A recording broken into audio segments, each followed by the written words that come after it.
Amém, irmãos. Louvado seja o Senhor. Bom dia a todos. A graça e a paz do nosso Senhor Jesus Cristo. Nós estamos aqui para adorá-lo. Não viemos aqui para ver homens, mulheres, nada. Não há show, não há nada que nos interessa.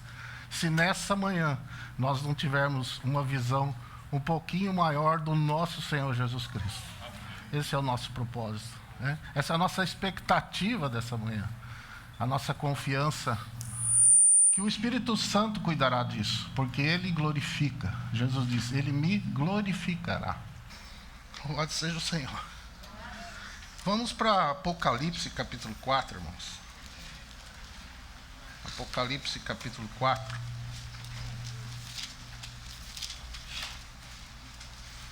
Nós temos meditado nesse texto, já vimos duas dessas faces que esses querubins refletiam nos seus rostos, daquela glória do Senhor. O verso 6 diz assim: E havia diante do trono um mar de vidro, semelhante ao cristal. Apocalipse 4, 6. E no meio do trono e ao redor do trono, 4 animais cheios de olhos por diante e por detrás. E o primeiro animal era semelhante a um leão, e o segundo animal semelhante a um bezerro. O terceiro animal, rosto como de homem, e o quarto animal era semelhante a uma águia voando.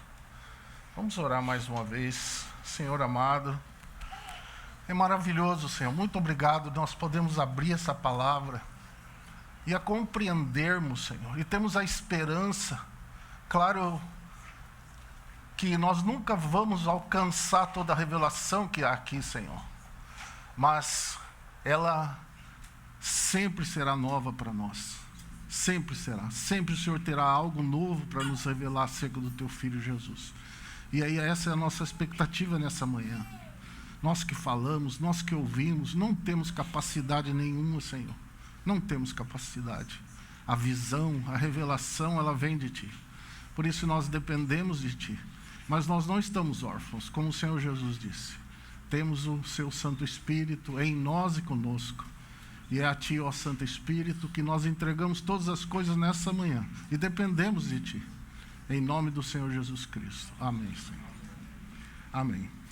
Nessa manhã, irmãos, eu quero ver com os irmãos, nós estivemos vendo Jesus como servo e Jesus como rei. A última vez, esse leão que figura um rei, esse bezerro que figura um servo, e esse rosto de homem, que nós queremos ver nessa manhã, essa pessoa do Senhor Jesus Cristo, homem. Este é o grande mistério da piedade, irmãos. Por causa de especulações acerca disso, homens criaram heresias na história da igreja. Jesus Deus e Jesus homem. Jesus 100% Deus e 100% homem. E ali se criou muitas ideias. Como assim? Uns diziam que ele tinha 2 personalidades, as 2 estavam separadas e que tinham 2 mentes, e daí por diante. Outros negando que o Senhor Jesus, ali naquele momento do batismo, o Cristo de Deus entrou naquele homem, Jesus, e na cruz ele saiu, por causa desse grande mistério da piedade. Mas nós não queremos entrar em especulações, irmão. Nós queremos ver a beleza disso. A beleza deles deixando aquele trono e descendo e trocando tudo isso por uma cruz. Descendo, se fazendo homem, carne como nós, para que pudesse, naquela cruz, em semelhança do homem do pecado, pudesse condenar o pecado na sua própria carne, nos libertar, nos salvar. Que grandiosidade isso! E se nós não entendermos, irmãos, essa humilhação, esse esvaziamento do Senhor, sabe? nós não vamos compreender a grandeza desse nosso Senhor. Então, eu queria olhar com os irmãos um texto que a gente tem usado, né? Já vimos como servo. Vamos para Filipenses, capítulo 2. Filipenses, capítulo 2.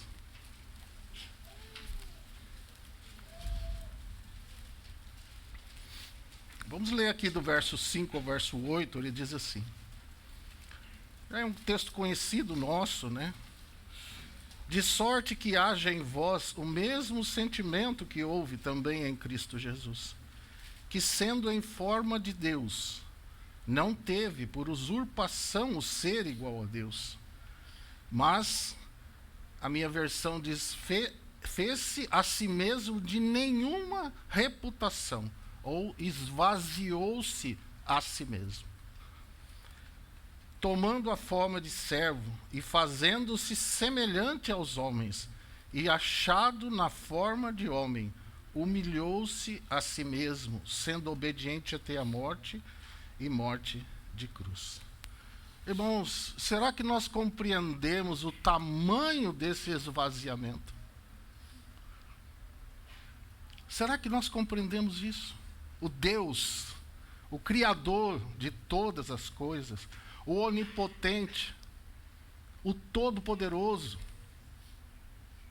aquele que conhece todas as coisas, aquele que sabe todas as coisas, aquele que é inigualável, que a mente humana não consegue compreender. Ele esvaziou-se a si mesmo. O Filho eterno, irmãos, ele não teve um começo, nós sabemos disso. Ele é eterno, o Filho de Deus é eterno. Ele não teve um começo, e ele não tem um fim. Mas o Filho do homem, ele teve um princípio no ventre de Maria, quando ele foi gerado pelo Espírito Santo. Esse é o grande milagre na história da humanidade. É um grande milagre.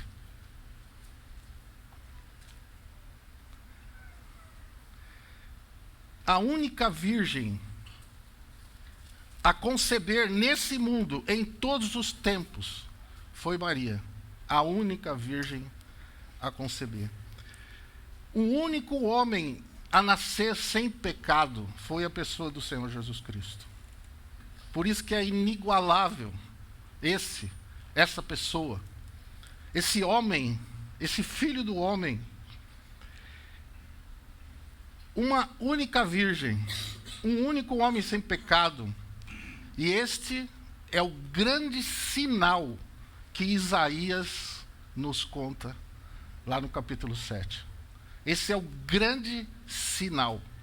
Agora, irmãos, olhem o esvaziamento do Senhor na forma de Deus, como Criador, onipotente, eterno. Ele esvaziasse a si mesmo e entrar no ventre de Maria. Qual foi o tamanho desse esvaziamento? Eu creio que é o princípio de todo ser humano, quando aquela célula se junta e se divide daí em dois, e depois ela vai se dividindo, e ela vai se dividindo, e vai se formando. O nascimento de Jesus, irmão, ele foi a obra mais grandiosa de Deus. Porque não é só gerar uma criança em si, isso ele deu a capacidade para qualquer um de nós fazer. Mas esse homem Jesus, ele foi a maior obra de Deus. Porque uma mulher virgem conceber e um homem nascer sem pecado. Você imagina, irmãos, o Filho ser feito homem, o Criador se fazer criatura, porque a palavra diz, o Verbo se fez carne, o Criador se fazer criatura. O Salmo 139, ele é um salmo messiânico. Nós tomamos esse salmo sempre, claro, porque ele é aplicado a nós também, como um ser humano. Mas por que eu digo para você que ele é um salmo messiânico? Só para você... Que às vezes a gente fala, mas de onde que tirou isso, né? Mas só para os irmãos entenderem, o Salmo 139, ele é um salmo messiânico que fala da humanidade de Cristo. Você olha o Salmo 23 e você já vai entender. Ele diz assim: sonda-me, ó Deus, e conhece o meu coração, ou prova-me e conhece os meus pensamentos, e vê se há em mim algum caminho mau, e guia-me pelo caminho eterno. Qual é o homem, irmão, que pode fazer essa oração diante de Deus? Eu pergunto. Você pode fazer essa oração? Você acha que você pode fazer essa oração? Dizer assim para Deus: sonda-me, ó Deus. Prova meu coração. Vê se há em mim algum caminho mau. Nós, como filhos de Deus, você poderia fazer essa oração? Eu não posso fazer. Eu sei que eu tenho caminho mau. Eu preciso para o Senhor me livrar disso. Mas aqui... esse homem perfeito, chegando diante de Deus e confiando no Pai, na direção do Pai de guiá-lo e continuar naquele caminho perfeito até o cumprimento do seu propósito. Mas veja aqui, irmãos, então nós olhamos para o Salmo assim, com um olhar, olhando para a pessoa de Cristo. Veja o Salmo 13, ele diz assim: pois possuíste as minhas entranhas, cobriste-me no ventre da minha mãe. Eu te louvarei, porque de um modo assombroso. Veja, irmãos. Está vendo como que isso é assombroso? De um modo assombroso e tão maravilhoso eu fui feito. Maravilhosas são as tuas obras, e a minha alma o sabe muito bem. Os meus ossos não te foram encobertos. Quando no oculto eu fui formado, fui feito, e entretecido nas profundezas da terra. Os teus olhos viram meu corpo, ainda sem forma, e no teu livro todas as coisas foram escritas, as quais em continuação foram formadas, quando nem ainda havia uma delas. Por isso que Jesus disse que as Escrituras falam dele. As coisas foram escritas falando dele. Em Lucas, se vocês se lembrarem, não precisa ir lá, eu vou só citar, na genealogia de Jesus, ali em Lucas, ela mostra a genealogia de Jesus de forma ascendente, porque ela começa, você vai ver que ela começa em José, né, que se apresenta ali como se fosse pai de Jesus, mas ele não é o pai, nós sabemos, e termina em Adão, certo? Dizendo filho de Adão. Então ali mostra essa ascendência de Cristo, homem, filho de Adão. Ele é chamado também do segundo homem, o primeiro homem e o segundo homem. Mas no livro de Mateus, você vê que a genealogia lá, ela é descendente, começa ele como filho de Davi, porque ali é revelado ele como rei. Mostrado, depois você vai ver em Marcos, que lá não tem genealogia de Jesus. Por quê? Porque o servo, ele não tinha genealogia. E ali Marcos mostra Jesus como servo, como boi. E João, ele começa a genealogia de Jesus aonde? Na eternidade. No princípio era o Verbo, e o Verbo estava com Deus, e o Verbo era Deus. Vamos para Isaías capítulo 7, aquele texto que eu citei, referi aos irmãos. Eu quero que os irmãos olhem para esse texto e vejam essa coisa assombrosa. Capítulo 7 de Isaías. Os irmãos, aqui está falando da pessoa de Cristo, claro. Verso 14, diz assim: portanto, o mesmo Senhor vos dará um sinal, e eis que a virgem conceberá, e dará à luz um filho, e chamará o seu nome Deus conosco, Emanuel. Manteiga, presta bem atenção, irmãos. Manteiga e mel comerá, até quando ele souber rejeitar o mal e escolher o bem. Não vou entrar em detalhe aqui para decifrar que é mel, que é manteiga. Mas eu quero que os irmãos olhem que Jesus, o esvaziamento dele, irmãos, foi até a inconsciência. Até que ele pudesse discernir o mal, escolher o bem. Vocês vejam que o Senhor Jesus, ele nasceu, ele precisou ser cuidado dentro do ventre durante o tempo que ele estava sendo formado. O Senhor Jesus nasceu, nós sabemos que ele já foi rejeitado no nascimento, mas uma manjedoura o acolheu. E ali, ele precisou ser cuidado pela mãe. Precisou ser cortado o cordão umbilical dele. Ele precisou ser abraçado. Ele precisou ser amamentado. Ele precisou ser cuidado. Quando Herodes determinou a morte daquelas crianças de 2 anos para baixo, um anjo precisou avisar José. Jesus, o Criador dos céus e da terra, dependeu de uma criatura. Dependeu de José e Maria, de ouvir aquele anjo para que fizesse ele fugir para o Egito. Depois ele pudesse voltar. O Senhor Jesus aprendeu a andar. O Senhor Jesus aprendeu a falar. Ele foi crescendo.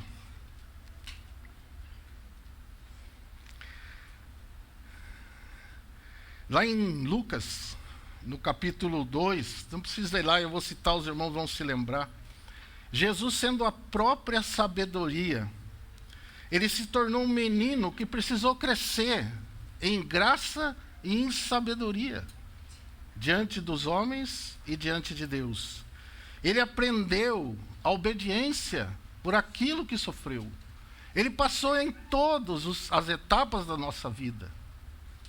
Se você vê a inquietação da nossa alma, o Senhor Jesus também passou. Lembra do Salmo 42? Ele diz: por que estás abatido, ó minha alma? E por que te perturbas dentro de mim? Espera em Deus, pois ainda o louvarei pela salvação que há na sua presença. Nós sabemos disso porque ele falou sobre isso. A minha alma está angustiada até a morte. Ele passou por todas as coisas que nós passamos, por todas as fases, por todas as necessidades físicas, fisiológicas. Ele teve fome, ele teve sede, ele teve as mesmas necessidades que nós. Ele teve tristeza no espírito. Em tudo, ele foi tentado à nossa semelhança, mas sem pecado. Jesus, irmãos, é o homem mais grandioso que já existiu e existirá nesse mundo. Ele é o homem mais grandioso que existiu e que existirá nesse mundo. Ele é o mais formoso entre os filhos dos homens. Isso nos fala o Salmo 45. Não em beleza física, porque a gente sabe que ele não tinha beleza física. A palavra fala que ele não tinha formosura. Não é beleza física, irmão, mas é um homem perfeito em todos os seus aspectos. Em todos os seus aspectos. Todos pecaram, estão destituídos da glória de Deus, irmãos. Por isso nós precisávamos desse homem perfeito, tirado do meio dos pecadores, sem pecado. Alguém que pudesse nos salvar perfeitamente. Se identificar conosco perfeitamente. Para que ele pudesse, ali naquela cruz, nos representar plenamente diante do Pai. Diante de Deus. Era um homem perfeito que estava ali pregado naquela cruz. No nosso lugar. No nosso lugar. Os irmãos já entenderam isso. Da onde ele estava. O esvaziamento dele. A humilhação dele. Sabe o que? A maior humilhação, irmãos. Porque ali fala que a humilhação dele estando na forma de homem, humilhou-se a si mesmo. Sabe do que se refere a humilhação dele? A morte, e morte de cruz. A maior humilhação é o Criador ser colocado naquela cruz para morrer. Como homem, irmãos, ele pagou o preço. Como homem, ele desceu ao inferno. Como homem, ele venceu a morte e o inferno.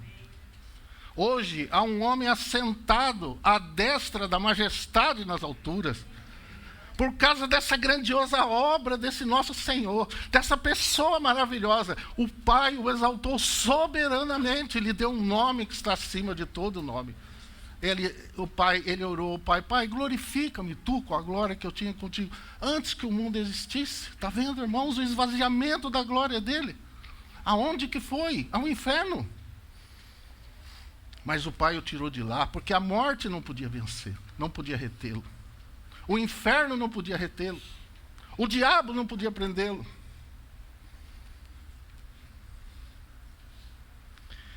E esse Senhor que está sentado nas alturas também, ele abriu um caminho novo e vivo para nós, irmãos. É um homem que abriu esse caminho novo e vivo. Ele é o precursor, a palavra fala, né? Uma âncora segura e firme. E agora nos chama a entrar no interior do véu. Ele é o varão perfeito, o varão aprovado por Deus. E é para compreender e adorá-lo, irmão, que nós estamos aqui nessa manhã. É para isso que nós estamos aqui nessa manhã. Este pão e esse cálice, irmão, ele é o próprio Senhor. A sua carne e o seu sangue estão aqui para nós comermos e bebermos dele. Eu tenho a certeza, irmão, que se o Espírito Santo nos ajudou nessa manhã a nós compreendermos o tamanho desse esvaziamento, o tamanho dessa humilhação de Jesus por nossa causa, por amor de nós, a nossa adoração, nesta manhã, ela irá para um outro patamar. Eu tenho certeza absoluta disso. Que o Senhor continue, irmãos, nos inspirando. Não feche a sua boca. Se dentro de você acender um fogo, sabe? Que você fale, não tenha vergonha, fale para o Senhor. Não se preocupe aqui com as pessoas, com nós, com os irmãos, com nada. Na sua simplicidade. Tem muitos irmãos que não abrem. Irmão, não sei nem falar. É esses que o Senhor olha melhor. É esses que o Senhor recebe de uma forma melhor. Nós às vezes queremos ser complicados. O Senhor, Ele é simples. Ele gosta de simplicidade. Vamos orar.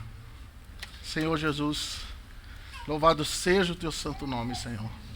Te adoramos, Te bendizemos, Te glorificamos, Senhor. Te amamos. Não há palavras, Senhor. Não há palavras nos nossos lábios. Mas o Senhor olha o nosso coração. E o meditar do nosso coração. E que os nossos lábios se abram a Ti, Senhor.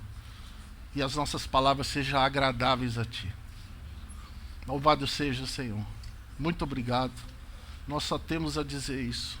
Te amamos intensamente. Louvado seja o Teu santo nome. Em nome de Jesus, Senhor. Amém.